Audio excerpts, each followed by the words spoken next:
Boa noite.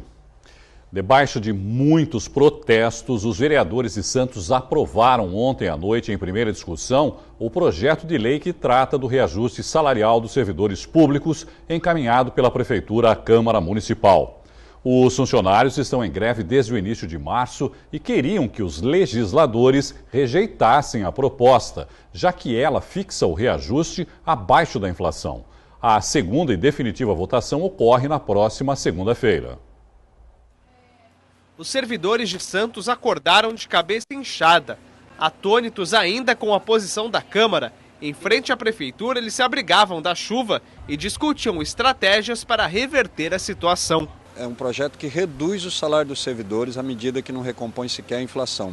Então, os salários dos servidores, a partir de, se a segunda votação confirmar a primeira, o salário dos servidores será reduzido, porque o nosso poder de compra acabou de ser derrubado por esse projeto. Sem dar nomes ou especificar situações, o diretor do sindicato acusou os vereadores de Santos de corrupção. Uma parte votou conforme a palavra dada e outra parte roeu a corda, e a gente sabe que houve negociações para benefícios desses vereadores com o prefeito de Santos. Os servidores acompanharam a sessão da Câmara ontem. Na saída, eles protestaram. Mesmo com o auxílio da Guarda Municipal, os vereadores tiveram dificuldade para deixar o estacionamento.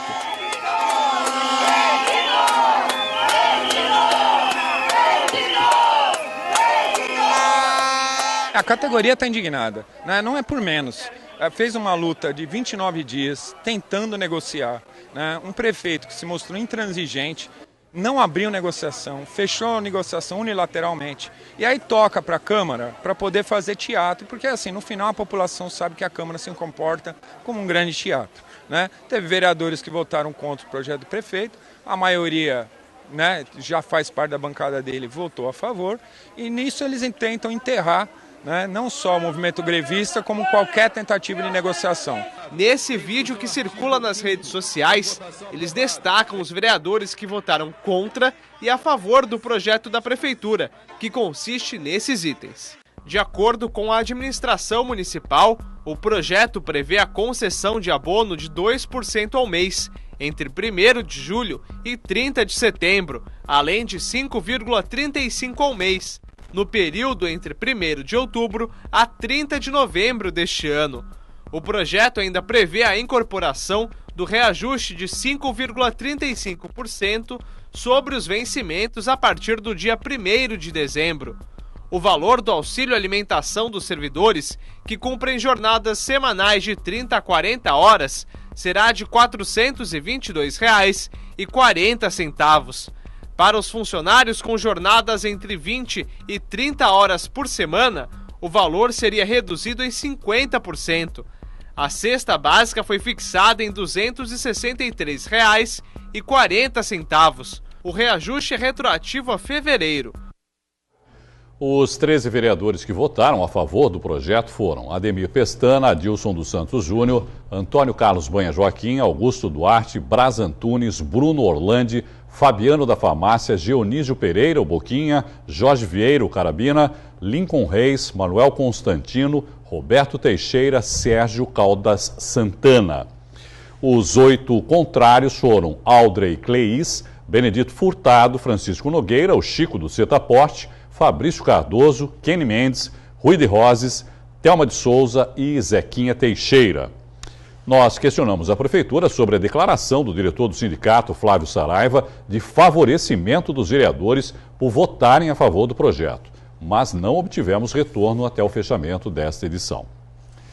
Ainda em Santos, a Prefeitura assinou hoje um contrato de financiamento com a Caixa Econômica Federal. O documento foi assinado no Salão Nobre da Prefeitura. O empréstimo no valor de R$ 21 milhões vai dar continuidade ao programa de aceleração do crescimento para as obras da entrada de Santos. O que garante a execução integral da parte que compete à Prefeitura, que é o viaduto da Martins Fontes com a Nossa Senhora de Fátima, a ponte sobre o Rio São Jorge e todas as intervenções que já começaram no viário das vias, das ruas que circundam a entrada da cidade. Então a gente hoje consegue concretizar do ponto de vista financeiro todo o planejamento da Prefeitura para essa obra. A obra prevê a construção de um viaduto que garante eliminar os semáforos na entrada de Santos e os congestionamentos dos caminhões com destino ao porto nos períodos de safra.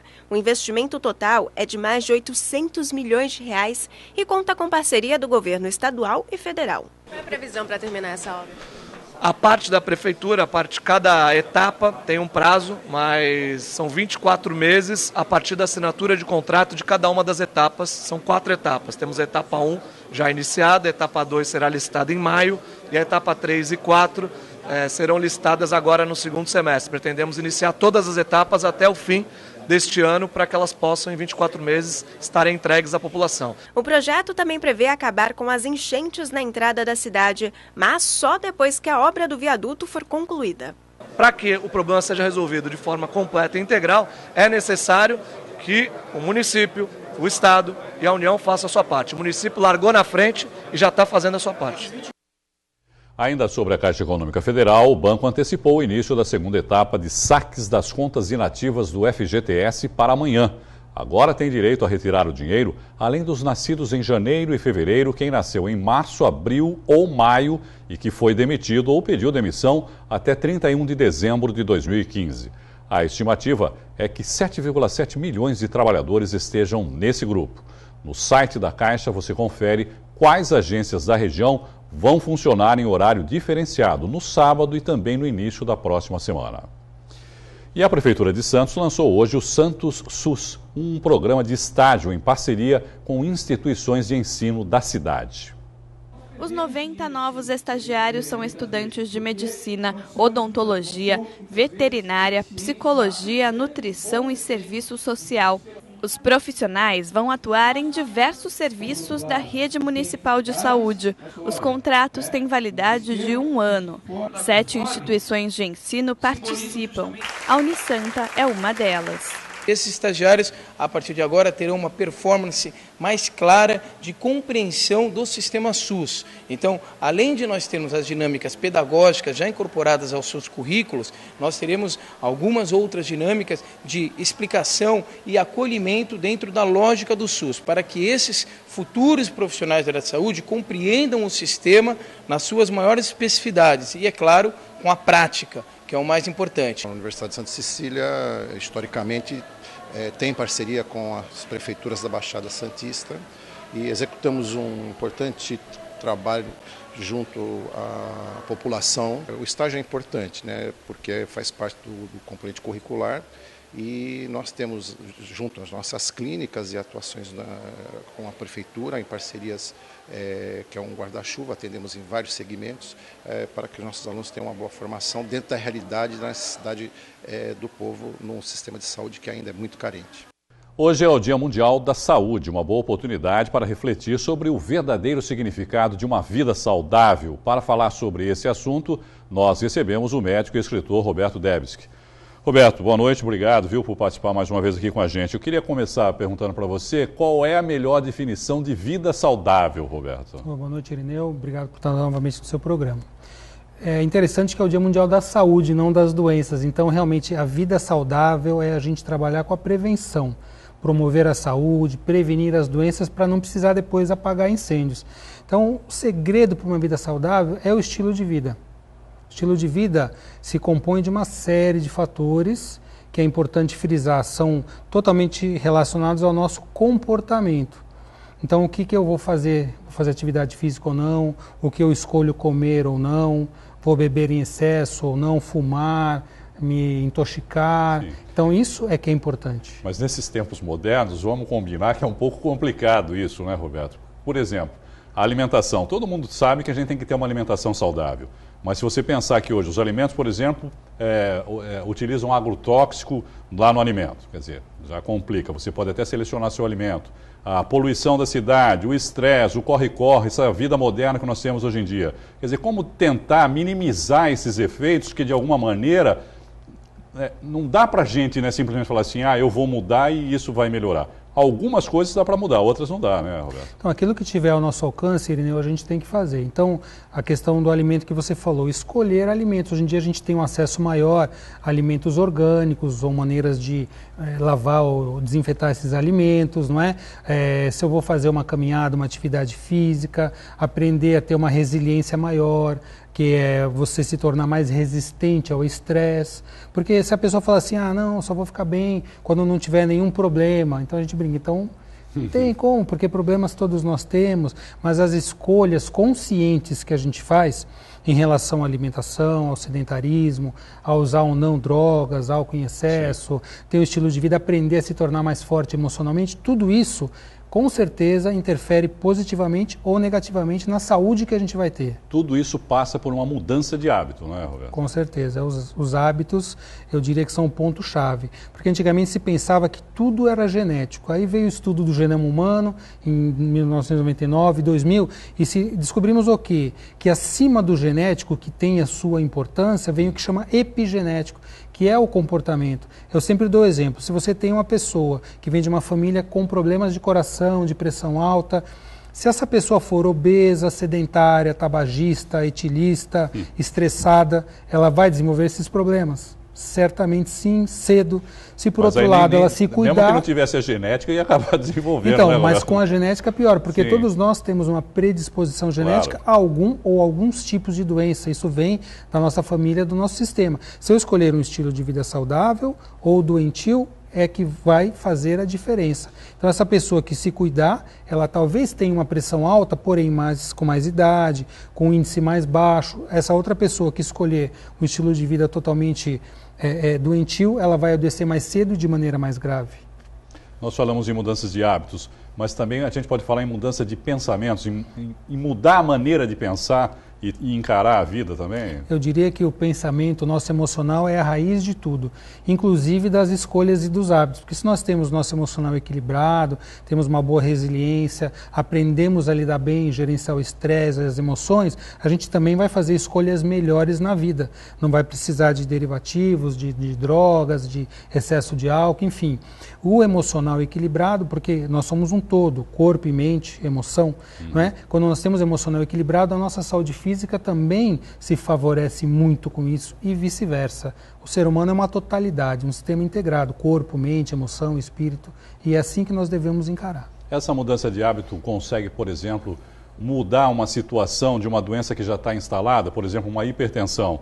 Ele mudando o hábito de vida, ele consegue, por exemplo, controlar essa hipertensão sem a necessidade de medicamentos? Isso depende muito da cronicidade. Se isso já é uma doença crônica, já é muito estabelecida, muitas vezes a gente vê o que na minha prática como médico, de consultório de clínica, se a pessoa vem com um quadro, por exemplo, você citou hipertensão, eu ensino ela a meditar, eu oriento a mudar a alimentação, acompanho numa mudança de atividade física, enfim, com o tempo ela vai diminuir provavelmente a necessidade do medicamento para a hipertensão. Talvez possa parar ou não, depende da idade, depende da cronicidade da doença, mas é uma possibilidade também.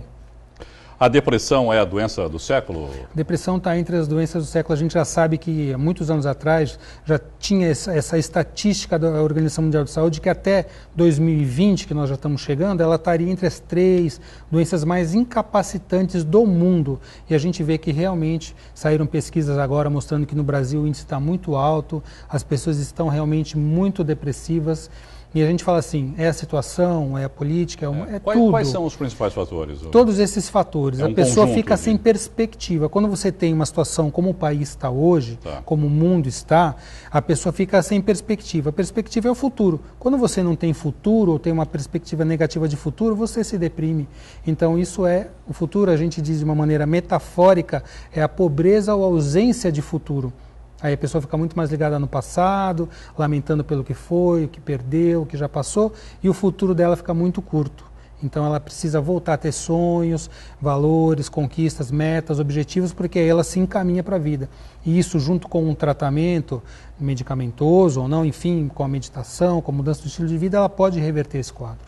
E doenças como o Alzheimer, por exemplo, Roberto, que há anos atrás a gente nem sequer ouvia falar da doença. É muito mais pela evolução da medicina que passa a diagnosticar ou houve um aumento efetivamente da doença? Eu acredito que ambos os casos. Hoje em dia a longevidade aumentou. Então as pessoas vivem mais tempo e a tendência de você manifestar as doenças crônicas é maior conforme o envelhecimento, principalmente se a pessoa não envelhecer bem ou envelhecer sem saúde, só cuidando de doenças e não promovendo a saúde. Então, o diagnóstico de Alzheimer, antigamente se falava que era esclerose, não tinha um diagnóstico preciso, Sim. Então a gente soma o diagnóstico mais preciso hoje da medicina, o processo de aumento da longevidade e o próprio processo de adoecimento do mundo moderno que a gente vê aumentando, né? Então você junta todos esses fatores e o próprio Alzheimer já foi chamado também de diabetes tipo 3, ou seja, ele é ligado também ao estilo de vida, ao metabolismo. Então você junta tudo isso e aí esse resultado que nós vemos. O diabetes também é uma doença com muita incidência, né, hoje em dia. Né? Sim, muita. E se desenvolvem cada vez drogas mais potentes, mais poderosas, medicamentos que ajudam a quê? A prevenir? Não, somente controlar. Quando a gente deveria tratar da prevenção, como eu falei, da promoção da saúde. Como é que a pessoa que tem tendência ao diabetes pode talvez diminuir a predisposição ou prolongar a saúde para desenvolver o diabetes mais tarde? É com o estilo de vida. Porque se ela for obesa, sedentária, aquela mesma questão que eu coloquei, ela vai desenvolver o diabetes mais cedo. Se ela for saudável, fizer atividade física, gerenciar o estresse, cuidar das emoções, pode ser que ela não desenvolva ou desenvolva de uma maneira mais tardia e mais suave. Só para encerrar, quem cabe esse papel, por exemplo, de tentar orientar as pessoas a ter uma vida mais saudável? Aos médicos, ao governo, a todo mundo, às escolas? Todo mundo, porque isso é educação. Eu procuro educar os meus pacientes, aprender com eles me ensinam, eu os ensino. Eu acho que na escola isso já deveria ser abordado, porque se você trata de promoção... A gente vê muita obesidade infantil hoje em dia, por exemplo, né? E a gente acompanha... As crianças estão cada vez mais paradas, né, na verdade. Às vezes as escolas tentam mudar a alimentação na cantina por alimentos mais saudáveis, às vezes os próprios pais vão reclamar. Isso é cultural que vem da família. Exatamente. Já, né? Então a gente tem que mudar esses hábitos desde cedo, porque depois que a pessoa envelhece e adoece, você só vai trabalhar com o controle da doença, Sim. que já é muito necessário. Mas se a gente puder trabalhar com promoção da saúde, prevenção de doenças... A intenção é evitar chegar Evitar chegar, é muito mais inteligente, né? Claro, com certeza. Ô, Roberto Debski, muito obrigado, viu, mais uma vez pela entrevista e uma boa noite. A oportunidade. Amanhã, a Portuguesa Santista enfrenta o Independente de Limeira em Urico-Mursa, às 3 da tarde. A partida, válida pela penúltima rodada da fase de classificação do Campeonato Paulista da Série A3, é decisiva para a Briosa. Nona colocada com 25 pontos, a equipe comandada pelo técnico Marcelo Fernandes precisa vencer para continuar sonhando com uma das 8 vagas para a próxima fase. Na véspera da partida contra o Independente de Limeira, treino em campo reduzido para aumentar a dificuldade. Mesmo enfrentando um adversário já rebaixado para a segunda divisão, o técnico Marcelo Fernandes prevê um jogo difícil para a Portuguesa. Esse jogo é dificílimo, a equipe independente é uma equipe que vai querer mostrar seu valor, tem profissionais do outro lado gabaritados e a equipe da Portuguesa tem que ter muito respeito e saber que vamos enfrentar um grande adversário. Todos os titulares devem estar à disposição do treinador. Os laterais Irã e Ivan, recuperados de contusão, treinaram separados para recuperar a forma física. No ataque, a novidade desde o início da partida deve ser o centroavante Washington, que já marcou 6 vezes na competição. Foi 21 dias, né, sem jogar, sem trabalhar com bola, só fazendo recuperação, transição, né? Consegui entrar no jogo de quarta-feira e jogar pelo menos uns 40 minutos. Graças a Deus não senti dor nenhuma. Recuperado 100% aí, para a gente fazer um bom trabalho amanhã. Mas quando o assunto são os 11 titulares que começam a partida amanhã, o técnico esconde o jogo. Vai decidir isso até momentos antes e importante quem entrar vai dar conta do recado, o grupo é bom, o grupo é qualificado e com certeza os jogadores estão imbuídos de conseguir um grande resultado. A Portuguesa Santista ocupa a 9ª posição na tabela com 25 pontos, mesmo número de pontos do Nacional da Capital, 10º colocado. A Matonense, adversária da Briosa na última rodada em Matão, é a 8ª colocada com 26 pontos. A Santa Cecília TV transmite ao vivo Portuguesa Santista e Independente de Limeira a partir das 3 da tarde. A rua de lazer realizada pela Prefeitura de Santos volta a funcionar na Avenida da Praia a partir desse domingo. O Colégio Santa Cecília vai estar presente nas atividades. Das 8 da manhã até 1 da tarde, a orla sentido José Menino, Ponta da Praia, vai ficar interditada para o trânsito. O Colégio Santa Cecília vai participar com uma série de atividades. E para falar mais sobre esse assunto, eu converso agora com a coordenadora da Rua de Lazer, Andréa Helva. Quais são as atividades? Então, nós vamos ter um personagem vestido de coelho, já relacionando com a Páscoa, né, que está aí. Ele vai estar distribuindo ovinhos, pirulitos para a criançada, animando, né? Vamos ter fazer esculturas de balões, pintura nas crianças.